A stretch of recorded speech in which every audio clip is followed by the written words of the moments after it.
right, we're outdoors today. The sun's almost shining, and I think it's just totally appropriate that I show you how to do a stir fry. Now, a stir fry in Chinese cooking is the basic. Great for midweek. We've got Hokkien noodles, we've got beef, we've got, assorted mushrooms, we've got woody fungus, which is my favorite ingredient. My mother always used to tell us if we eat lots of this, we'll be able to see really well. I'm wearing glasses now when I read, so I'm not even sure if that works, but it's such a nice flavor. I've got here some oyster mushrooms. These are really good. Marinate your beef, and marinating will actually help to tenderize the beef quite a lot. So in here, I'm actually going to start with some oyster sauce. And this is like the basic in Chinese cooking. The light soy will give it a bit of saltiness. The oyster sauce will give it a little bit of saltiness, but also sweetness. Shaoxing wine for just beautiful fragrance. And a tapioca flour. So this will actually help bind it a little bit. But what it will also do, this will actually allow all the sauces kind of to stick onto the meat. So for this amount of beef, I've probably got about 600 grams here, about a tablespoon.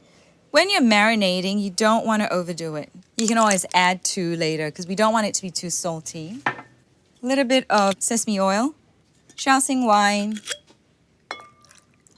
and some light soy. And we always balance it out with a little bit of sugar. Talking about a pinch or so. Also, white pepper. White pepper is commonly used in Chinese cooking. So give it a stir. What I also sometimes like to do, I want to put a little bit of ginger in there. I'm just going to finely chop this. All right, straight in here. Mix this through. Let's add a bit of this in. About a teaspoon, or maybe a teaspoon and a half. Great, I'm going to set this aside. So with your red onion, peel it and just big chunks. Great. Onions are ready. Garlic, I love garlic. Can't get enough of garlic. These are Steve's garlic again. They're really crispy, crunchy. So the whole thing about stir frying in a wok as well, you want to be able to learn how to control the heat. Know when to turn your heat down. Know when to turn it up. I'm just going to put some more ginger through because I love ginger. Flavors are really good. Great. That's ready. Of course, I've got to have a bit of chili in it. I love chilies, and it also adds color. Slice the chili into half, then just kind of big pieces. All right, I think we're ready. So I'm going to turn this all the way up. A little bit of oil. Fantastic. Beef goes in. Ah, sizzle. That's what you want to hear. So a good sizzle is pretty much what you want. It means that the meat's sealing. And this is beautiful rump steak. Make sure you cut it across the grain. All right, so we just want to put a bit of color in all the bits of beef. Fantastic.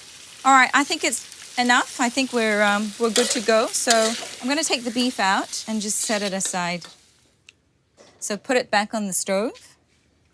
A little bit more oil. Garlic, ginger, chilies, onions. I'm just going to stir that for a bit.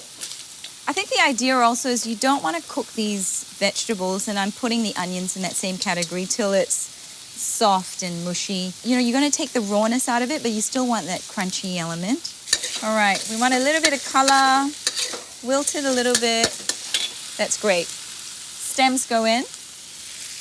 Give it a bit of a stir. Give it about a minute. Great, and then we're going to add the woody fungus. So listen to me, eat this and you'll have really good eyesight. And just know that with stir fries, it's all about color as well. You want to add color. There's green, there's purple, there's kind of a black, dark brown. Then the yellow noodles. Just going to be great. I'm just going to put some of this through. Not too much.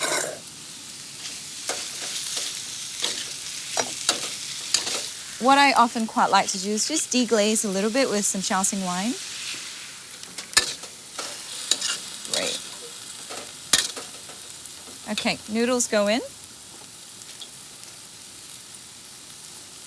So the only thing left to go in after this is the beef and the mushrooms. So now meat goes in. We're just gonna put the whole lot in. And then mushrooms go in. These are really, really delicious, and it just adds to the earthiness of the dish as well. And there you have it. We're gonna plate up now, and I always like using beautiful plates to kind of put your food on because it just makes the food look so much more delicious, I think. Just make sure you get a little bit of everything. Middle of the plate. Look what I forgot. Crispy shallots. Gosh, you gotta have this in absolutely every dish. Adds to the crunch as well. It's really yummy.